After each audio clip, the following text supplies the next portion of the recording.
उसी दिन कुछ देर पहले विराज पहली बार इतनी जल्दी में बाइक चलाते हुए कहीं पर जा रहा था।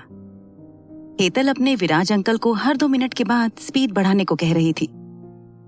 आज से पहले विराज इतना नर्वस तब हुआ था जब सारा ने उसे बाइक राइड के नाम पर हवाओं से मिलाया था और पीहू ने विराज को सडनली किस कर लिया था। इस बारे में सोचते हुए विराज ने मन ही मन में कहा, अब तो मुझे ऐसा लगने लगा है कि इन लड़कियों का सामना करने के लिए मुझे रोहन सर से थोड़ी क्लासेस लेने की जरूरत है, वरना इन लड़कियों के सामने टिकना तो दूर की बात है, मैं तो ढंग से खड़ा भी नहीं रह पाऊंगा। जितनी शिकायतें इस वक्त विराज के मन में चल रही थी, उतनी ही खामोशी से वो हेतल को फेस कर रहा था। कुछ देर तक ऐसे ही हेतल के दिए हुए इंस्ट्रक्शंस के साथ फास्ट और रफ बाइक राइड करने के बाद फाइनली विराज बरिस्ता कैफे पहुंच गया। जैसे ही विराज अपने पीछे खड़ी बच्ची से कुछ कहने वाला था, हेतल बाइक से नीचे उतर गई। उसने अपने विराज अंकल को फिर से इंस्ट्रक्शन देते हुए कहा, मैं अंदर जा रही हूँ, बाइक को अच्छे से पार्क करने के बाद आप भी अंदर आ जाना। और हाँ विराज अंकल, मैं पहले से ही बता रही हूँ, अगर आपने कोई गड़बड़ की ना तो मैं बाहर आपको बचाने के लिए बिल्कुल भी नहीं आने वाली।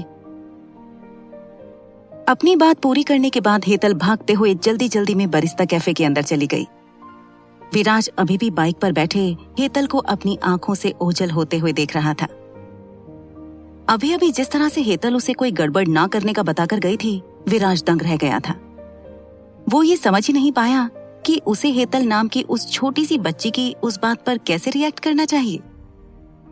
हेतल के आखिरी शब्दों के बारे में सोचते हुए विराज ने मन ही मन में कहा, इस पॉइंट तक ठीक था कि ये मुझे अंकल बुलाती है, लेकिन अब तो ये मुझे किसी नासमझ बच्चे के जैसे ट्रीट कर रही है।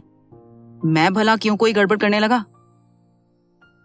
हेतल की कही उस बात ने विराज को बहुत ही डिसअपॉइंट कर दिया था। अपनी जगह से हिले बिना विराज वहीं अपनी बाइक पर बैठा रहा। कुछ देर तक नाराज होने की नाकाम कोशिश करने के बाद अचानक विराज को किसी ख्याल ने परेशान कर दिया। विराज ने अपने आप को कोसते हुए मन ही मन में कहा, अरे ये मैंने क्या कर दिया। हेतल तो अंदर अकेली गई है, अगर उसे कुछ हो गया तो मैं शाह सर से क्या कहूंगा। मैं भी ना उस छोटी सी बच्ची के साथ बच्चा ही बन जाता हूँ। मुझे अभी के अभी हेतल के पास अंदर जाना चाहिए। हेतल को कुछ होने के डर से विराज ने तुरंत अपनी बाइक को वहां पार्क किया और भाग दौड़ करते हुए अंदर की तरफ चला गया। जहां एक तरफ बेचारा विराज परेशान हो रहा था, वहीं हेतल कैफे के अंदर जाने के बाद आराम से किसी टेबल पर जाकर बैठ गई। अपने सामने की किसी टेबल पर बैठी एक लड़की को देखकर हेतल के चेहरे पर शैतानी मुस्कान छा गई। उसने खुद से ही बात करते हुए कहा, आपको लोगों को धक्का देने का बहुत शौक है ना। अब देखते हैं कि हेतल के धक्के से आप बच पाती हो कि नहीं। डायन आंटी, मेरा ज्यादा वेट करने की कोई जरूरत नहीं है, मैं यही हूँ। अब हेतल उसके सामने वाली टेबल पर बैठी उस डायन आंटी को ऊपर से नीचे तक स्कैन करने लगी थी। उसने अपने सामने वाले टेबल पर एक ब्लैक कलर का पेन ड्राइव देखा। जैसे ही हेतल की नजर उस पेन ड्राइव पर पड़ी, उसे विराज के पॉकेट से गिरा हुआ पेन ड्राइव याद आ गया। अब हेतल के दिमाग में एक आइडिया तहलका मचा रहा था। जैसे ही वो अपनी जगह से उठकर उस डायन आंटी के पास जाने लगी, किसी ने पीछे से उसका हाथ पकड़ लिया। जब हेतल ने मुड़कर देखा तो वो उसके विराज अंकल थे। विराज ने हेतल से सवाल करते हुए कहा, तुम कहाँ जा रही हो? विराज के इस सवाल को सुनने के बाद हेतल का मुंह बन गया। उसने अपने विराज अंकल की शिकायत करते हुए दिल ही दिल में कहा, ये विराज अंकल भी ना, इनका तो टाइमिंग का ही प्रॉब्लम है। इन्हें जहां होना चाहिए वहां तो होते नहीं, वहां से दुम दबाकर भाग जाते हैं, और जहां इनके होने की कोई जरूरत नहीं होती वहां हर बार पहुंच जाते हैं। अब मुझे एक साथ इन दोनों को हैंडल करना पड़ेगा, लेकिन कोई टेंशन नहीं है, मेरा नाम भी हेतल शाह है, सारे प्रॉब्लम्स चुटकियों में सॉल्व कर दूंगी मैं। विराज अभी भी हेतल में जवाब का इंतजार कर रहा था। अपने विराज अंकल की ऐसी क्यूरियोसिटी को देखकर हेतल ने उसे जवाब देते हुए कहा, वो तो मैं मेन्यू कार्ड लेने के लिए जा रही थी, वैसे आप इतनी देर तक कहाँ थे? मैं कब से आपका वेट कर रही थी। विराज के सवाल का कैलकुलेटेड जवाब देने के बाद हेतल ने होशियारी के साथ टॉपिक ही बदल दिया। हेतल के उस जवाब को सुनने के बाद विराज ने उस बात पर ज्यादा ध्यान नहीं दिया और जाकर हेतल के सामने वाली चेयर पर बैठ गया। कुछ देर तक हेतल के फेवरेट सैंडविचेस ऑर्डर करने के बाद विराज चुप हो गया। हेतल से क्या बात करनी चाहिए ये अब विराज को समझ में ही नहीं आ रहा था। लेकिन हेतल ने उसकी इस मुश्किल को खुद ही हल कर दिया और खुद ही उसके साथ अपना कॉन्वर्सेशन स्टार्ट किया। अपने सामने बैठे विराज अंकल से सवाल करते हुए हेतल ने कहा, विराज अंकल, क्या आप मेरे एक सवाल का जवाब देंगे? आज पहली बार हेतल विराज के सामने इतने मैनर्स के साथ बिहेव कर रही थी। अब जब कोई विराज को इज्जत दे रहा था तो विराज उस इज्जत को मना कैसे कर सकता था? तो इसलिए विराज ने हेतल के सवाल का सीधा सा जवाब दे दिया। विराज ने कहा, हाँ क्यों नहीं, तुम पूछो। अगर मुझे पता होगा तो मैं जरूर तुम्हारे सवाल का जवाब देने की कोशिश करूंगा। अब बेचारा विराज कहाँ जानता था कि ये नन्ही शैतान उससे कौन सा सवाल पूछने वाली थी। अपने विराज अंकल की हामी को जानने के बाद हेतल ने विराज से सवाल पूछा। हेतल ने कहा, विराज अंकल, मैं आपसे ये पूछना चाहती हूँ कि लोग पेन ड्राइव क्यों यूज करते हैं? क्या पेन ड्राइव यूज करना आजकल का ट्रेंड है? हेतल का ये सवाल सुनने के बाद विराज की बोलती ही बंद हो गई। कल रात से एक पेन ड्राइव ने उसका सांस लेना तक मुश्किल कर दिया था। ऊपर से पीहू के पास वाली ब्लैक पेन ड्राइव में क्या सेव किया होगा ये सोचकर बेचारे विराज की हालत खराब हुए जा रही थी।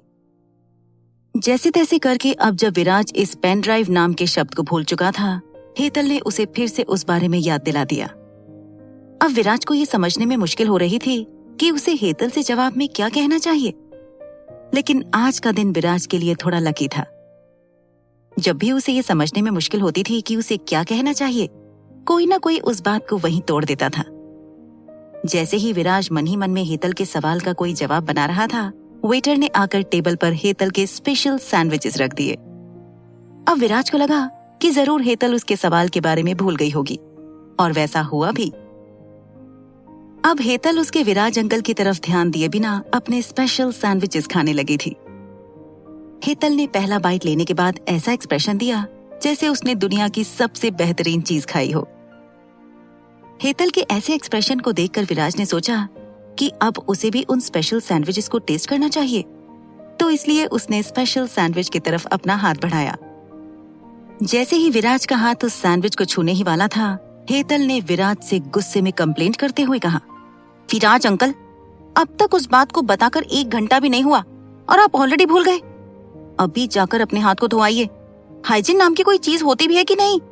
इतने बड़े हो गए हैं फिर भी नहीं पता। हेतल की ऐसी डांट को सुनकर विराज ने सबकॉन्शियसली अपना हाथ पीछे खींच लिया और वॉशरूम की तरफ जाने लगा। जैसे ही हेतल ने देखा कि विराज वहां से चला गया, उसका ध्यान उसकी डायन आंटी की तरफ गया। हेतल ने कुछ सोचा और अपने सामने वाले टेबल की तरफ जाने लगी। उसकी डायन आंटी के सामने खड़े होकर हेतल किसी इनोसेंट बच्ची के जैसे बिहेव करने लगी थी। उसने अपने सामने बैठी उस लड़की से रिक्वेस्ट करते हुए कहा, दीदी, क्या आप प्लीज मुझे एक टिश्यू पेपर दे सकती हैं? मेरे पापा कहीं चले गए हैं और मेरे हाथ भी गंदे हो गए हैं। किसी सोच में डूबी रीटा ने जब किसी छोटी बच्ची की आवाज सुनी तो वो डिस्टर्ब हो गई। अगर रीटा इस वक्त अपनी आइडेंटिटी को छुपाने की कोशिश नहीं कर रही होती तो उसने जरूर हेतल पर चिल्लाकर उसे अपने आप से दूर भगा दिया होता। लेकिन रीटा इस पब्लिक प्लेस पर कोई भी सीन क्रिएट नहीं करना चाहती थी, इसलिए उसने हेतल की मदद करना ही सही समझा। रीटा ने हेतल की तरफ देखकर हाँ में अपना सिर हिलाया और दूसरी तरफ मुड़कर टिश्यू लेने गई।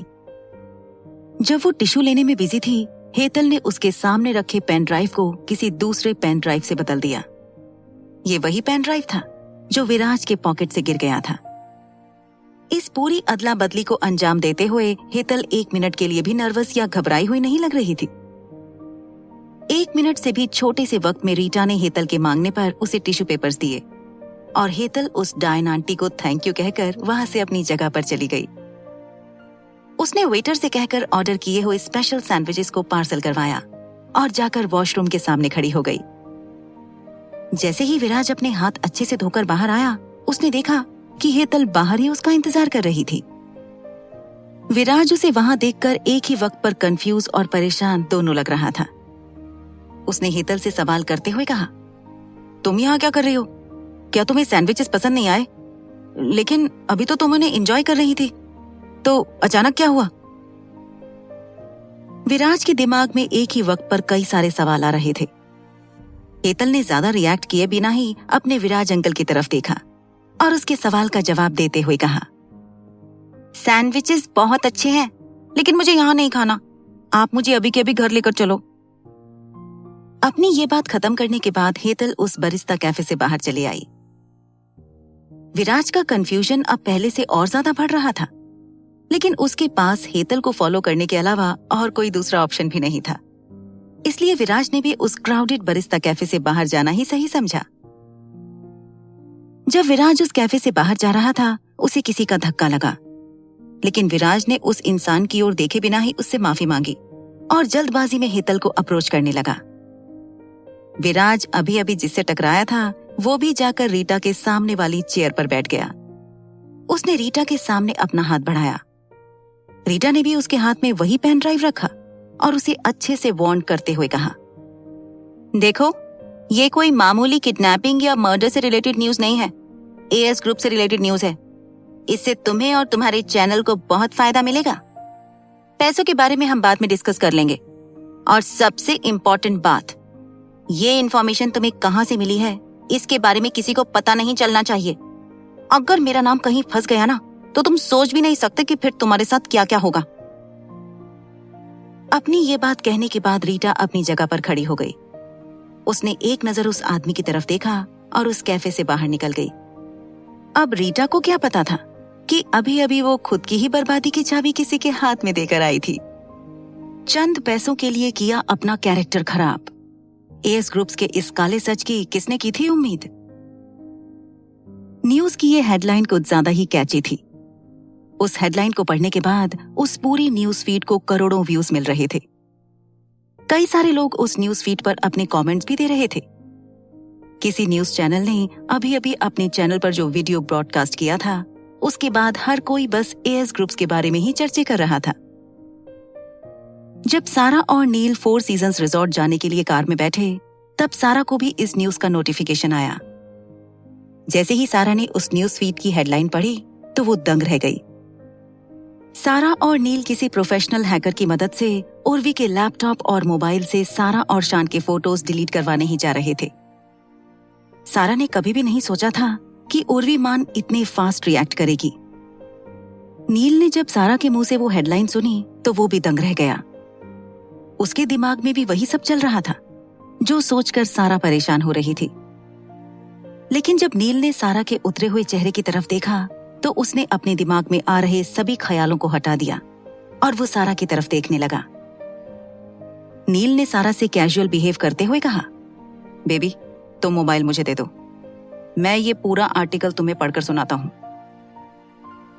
नील की कही इस बात को सुनने के बाद भी सारा कुछ रिएक्ट नहीं कर रही थी।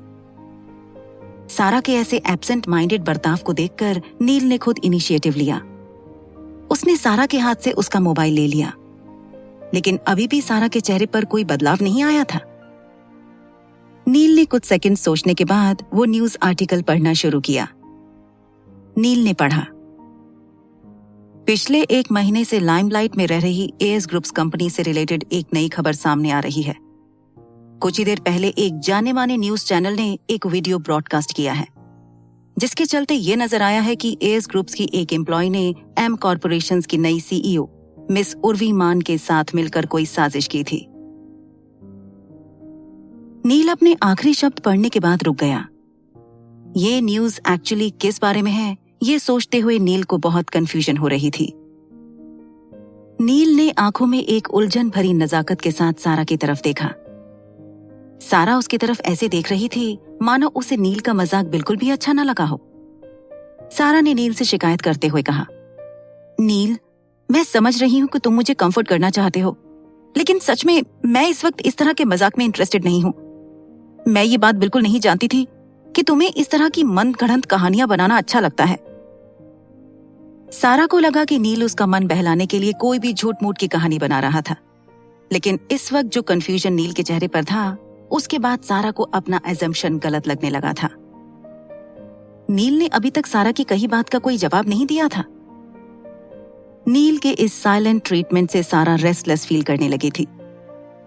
उसने नील के हाथों से अपना मोबाइल ले लिया और खुद ही उस न्यूज फीड को अच्छे से पढ़ने लगी।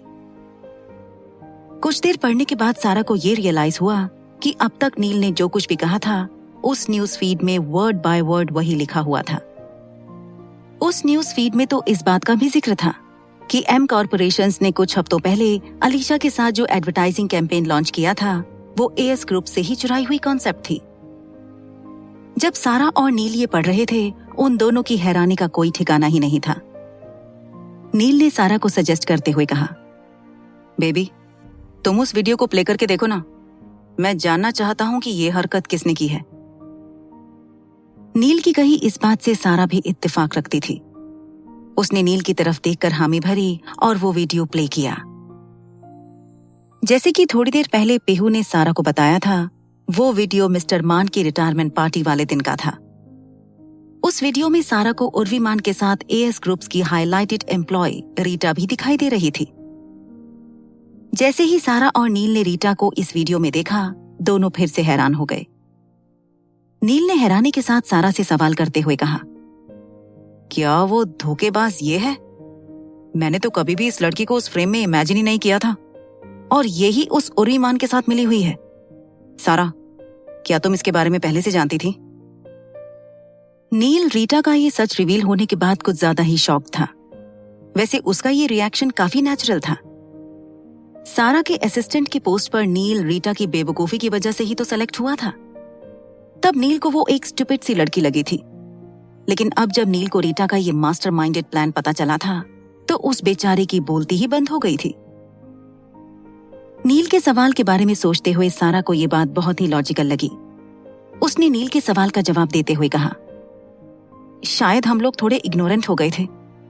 मैंने कभी भी इस पॉसिबिलिटी के बारे में नहीं सोचा था कि वो धोखेबाज रीटा हो सकती है। मगर नील, मैं ये बात अच्छे से जानती हूँ कि रीटा मुझे कभी भी पसंद नहीं किया करती थी, तो उसका ये कदम उठाना नॉर्मल सी बात है। लेकिन अपने आखिरी शब्द कहने के बाद सारा अचानक रुक गई। नील को भी सारा का ये एक्सप्लेनेशन सुनकर सारा का ये लॉजिक सही लग रहा था। लेकिन जब सारा ने अपनी बात बीच में ही छोड़ दी तो नील अब क्यूरियस हो गया था।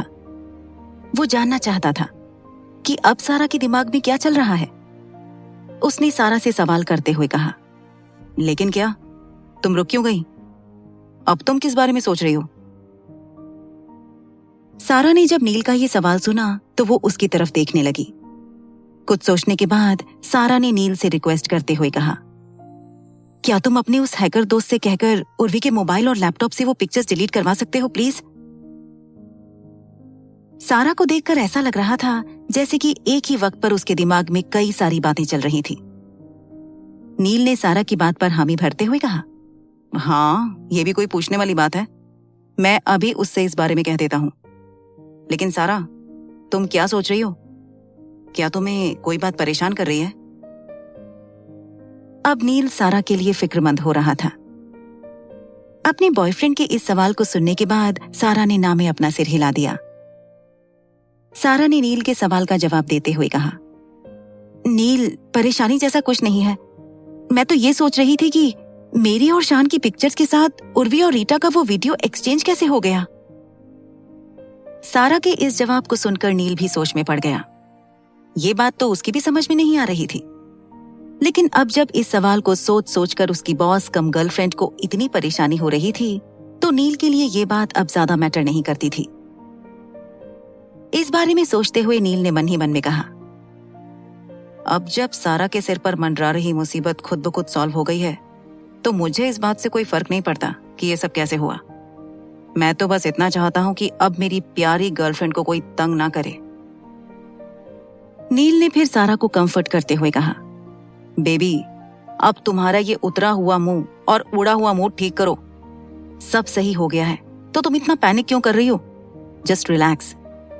वैसे भी अगर उन पिक्चर्स के साथ अगर ये वीडियो एक्सचेंज हो गया है तो तुम्हें टेंशन लेने की कोई जरूरत नहीं है। तुम ये समझो कि किस्मत हमारे साइड से है। नील के इन आखिरी वर्ड्स को सुनकर सारा मुस्कुराने लगी।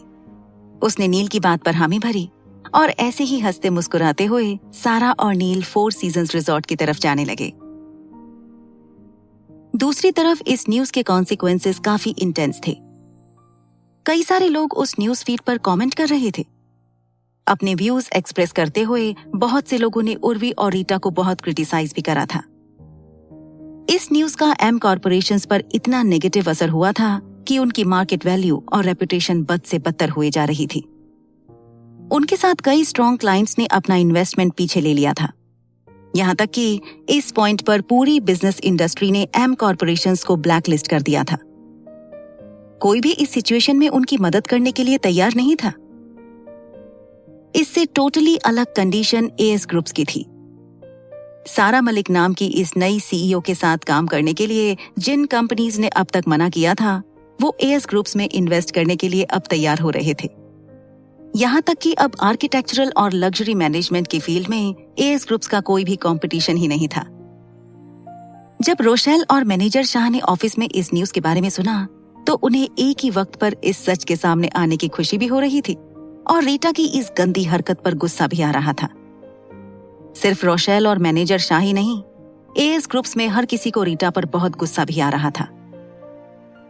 इस न्यूज के बाहर आने की बात से अनजान रीटा ऑफिस में बेमन से अपना नया रिसेप्शनिस्ट का काम कर रही थी।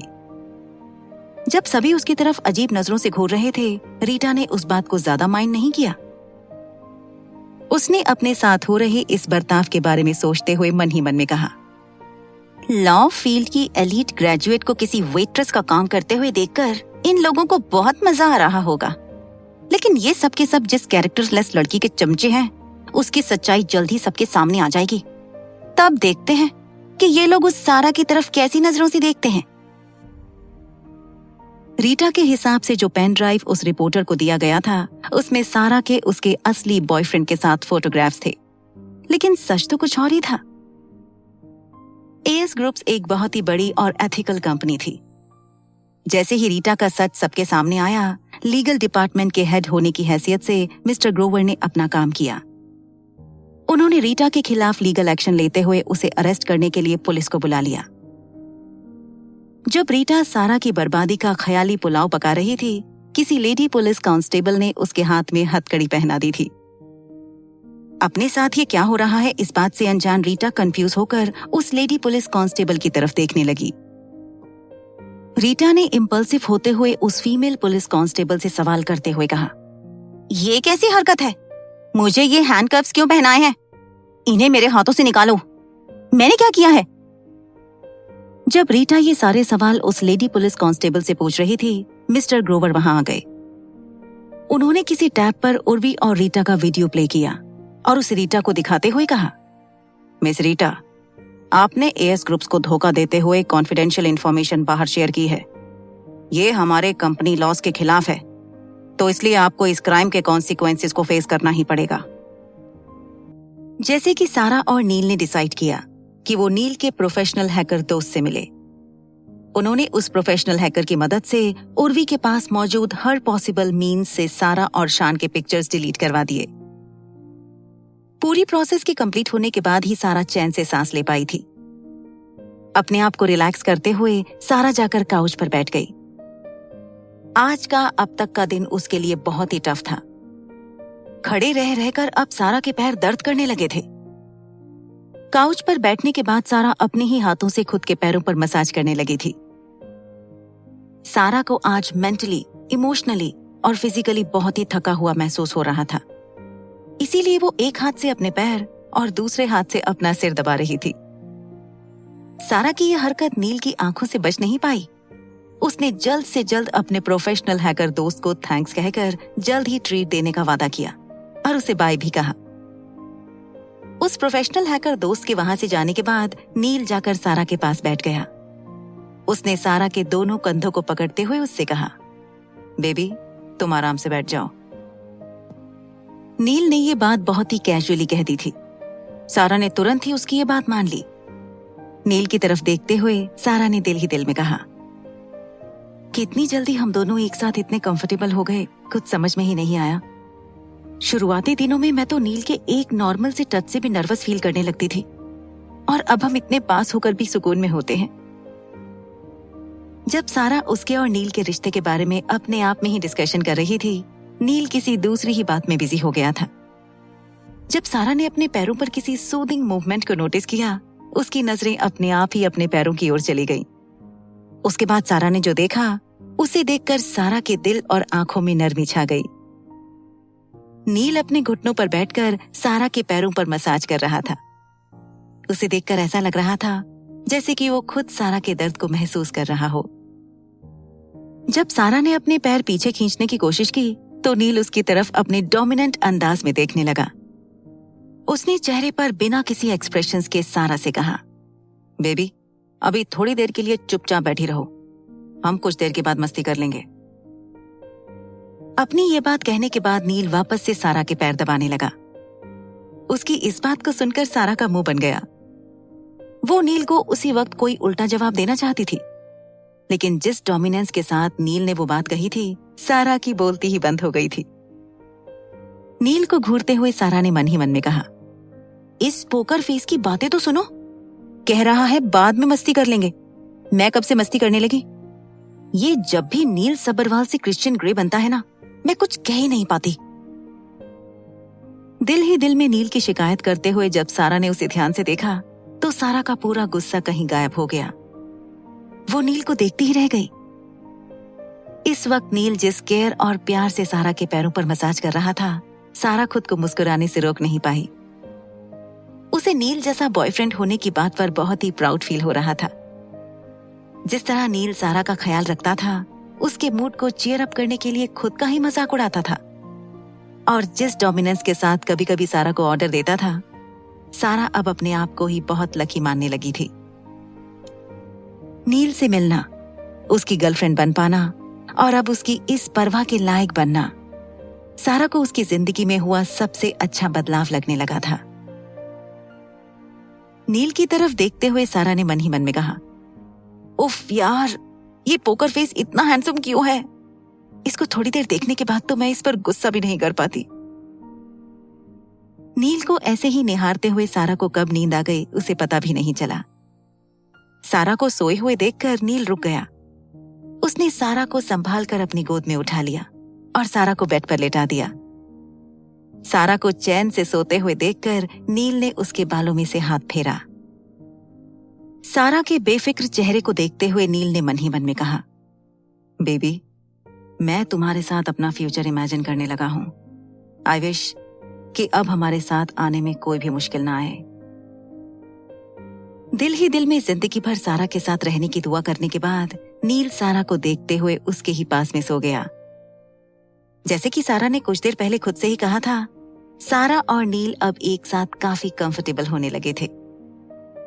जहां एक तरफ सारा और नील एक साथ अपने कंफर्टेबल मोमेंट्स एंजॉय कर रहे थे, कोई था जो अर्जुन का चैन चुरा रहा था। दोपहर के 2:30 बजे अर्जुन को ऐसा लग रहा था कि जाकर अपने बिस्तर में सो जाए। वैसे अर्जुन एक बहुत ही एनर्जेटिक इंसान था, लेकिन जब उसने अपने सामने करीम को देखा, उसकी सारी एनर्जी 1 सेकंड में गायब हो गई। ऐसी बात नहीं थी कि अर्जुन करीम को नापसंद करता था, लेकिन करीम जो खबर लेकर आया था, उसका असर अर्जुन पर ऐसा हुआ कि उसके पैरों के नीचे से जमीन ही खिसक गई थी। अर्जुन की ओर से कोई भी रिएक्शन न मिलने पर करीम ने अपनी बात को दोहराते हुए कहा, अरे तुमको क्या सांप सूंघ गया है क्या अर्जुन भाई? तुमको समझ में नहीं आया हो तो मैं ना रिपीट करता है। सरकार चाहते हैं कि तुम और अपुन की सारा बेबी उनके छावे के साथ मुंबई चलें। वैसे अपुन ये समझा नहीं कि अपुन की बताई हुई ये बात सुनकर तुम्हारी हवाइयां काहे को उड़ गई। करीम को अर्जुन के रिएक्शन से वैसे तो कोई भी लेना देना नहीं था, क्योंकि वो ये बात अच्छे से जानता था कि मलिक सरकार की बात को मना करने की हिम्मत ना ही उसके अर्जुन भाई में थी और ना ही उसकी सारा बेबी में। तो इसलिए अर्जुन को पूरी तरह से नजरअंदाज करते हुए करीम जाकर सारा के घर के अंदर चला गया। लिविंग रूम में पहुंचकर करीम ने देखा कि कोई लड़की शॉर्ट्स पहनकर काउच पर बैठी हुई थी। अपने सामने बैठी उस लड़की को देखकर करीम की आंखें अर्जुन पर सवाल करने लगी। करीम ने अर्जुन पर शक करते हुए उससे सवाल किया, ए अर्जुन भाई, सच सच बताना, क्या तुम अपुन की शालिनी भाभी को चीट वगैरह कर रहे है क्या? अपुन को तुमसे ऐसी उम्मीद नहीं थी। अपुन ने कभी भी सोचा नहीं था कि तुम ऐसी वाहियात हरकत करेगा। अपनी ये बात कहते हुए करीम के एक्सप्रेशंस अर्जुन को पहले ही धोखेबाज प्रूव कर रहे थे। करीम उस लड़की को देखते हुए चेयर पर बैठ गया।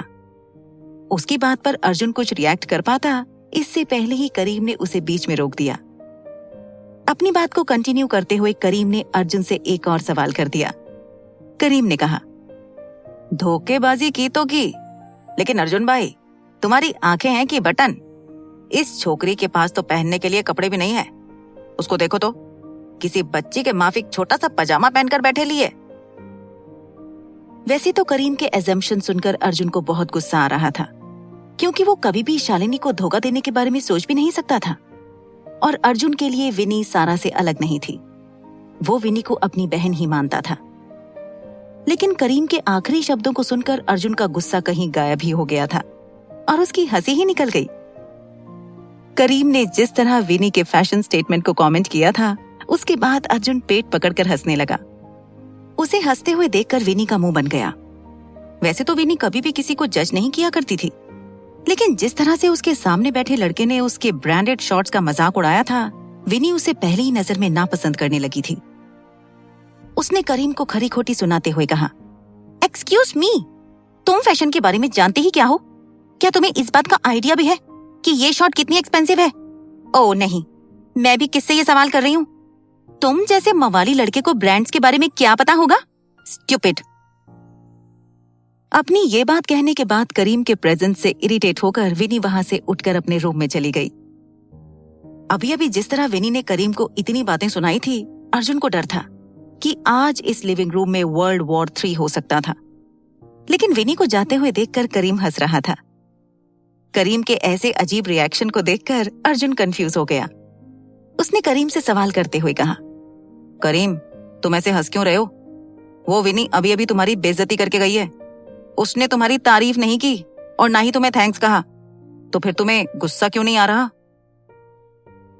अर्जुन ने अपना सवाल तो पूछ लिया था, लेकिन अपनी ये बात कहने के बाद उसे रियलाइज हुआ कि उसने करीम से कितना गलत सवाल कर दिया था। अपनी इस बेवकूफी के बारे में सोचते हुए अर्जुन ने अपना सिर पकड़ लिया, मगर उसके बाद करीम ने अर्जुन के सवाल का जवाब दिया। उसे सुनने के बाद अर्जुन का मुंह खुला का खुला ही रह गया। अर्जुन की बात पर रिएक्ट करते हुए करीम ने कहा, बेइज्जती? क्या अर्जुन भाई तुम भी उजड़े दिन में जोक कर रहे हो? वो छोकरी अपन को बातें तो सुनाकर गई है, लेकिन 3 मिनट के अंदर अंदर देखना वो अपनी छोटी पैंट्स बदलकर कुछ दूसरा कपड़ा पहनकर आएगी। आपकी छवि वैसे बहुत नखरा दिखाती है। अर्जुन बचपन से करीम को जानता था। अपनी खामियों का पता होते हुए भी करीम जिस कॉन्फिडेंस के साथ किसी का भी सामना करता था, वो उस पर ही कूल लगता था। लेकिन अर्जुन विनी को भी अच्छे से जानता था। आज तक विनी ने रोहन के कहने पर भी अपने स्टाइल चेंज नहीं किए थे, और करीम से तो वो कुछ मिनटों पहले ही मिली थी, तो उसके कहने पर अपने आउटफिट को बदलना अर्जुन को थोड़ा एग्जैजरेटिंग लग रहा था। इसलिए अर्जुन ने करीम को चैलेंज करते हुए कहा, पहली बात, वो छोकरी मेरी छावी नहीं है। मेरा मतलब विनी और मेरे बीच में कुछ नहीं चल रहा। वो सारा की दोस्त है, इसी घर में रहती है। और दूसरी बात, अगर वो सिर्फ तुम्हारे कहने पर अपने कपड़े बदलकर आ गई ना, तो मैं पूरे 1 दिन के लिए वो हर काम करूंगा जो तुम मुझसे कहोगे। अपनी ये बात कहते हुए अर्जुन कुछ ज्यादा ही ओवर कॉन्फिडेंट लग रहा था। अर्जुन को इस बात की पूरी गारंटी थी कि विनी सिर्फ किसी अनजान मवाली इंसान के कहने पर खुद की फैशन के साथ कोई भी कॉम्प्रोमाइज नहीं करेगी। इसलिए उसने करीम को चैलेंज कर दिया था।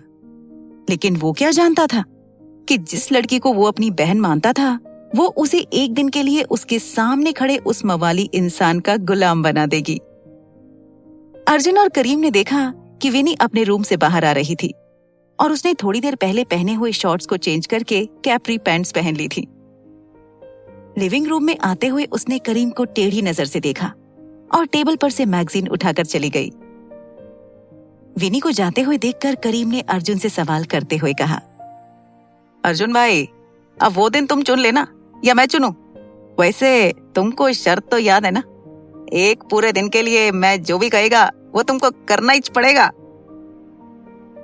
करीम ने अर्जुन से ये बात कही और जाकर उसी काउच पर बैठ गया जहां कुछ देर पहले विनी बैठी हुई थी। अब अर्जुन अपनी किस्मत को कोसने से ज्यादा और कुछ भी नहीं कर सकता था। उसने हेल्पलेस होते हुए ना में अपना सिर हिलाया और लिविंग रूम से चला गया।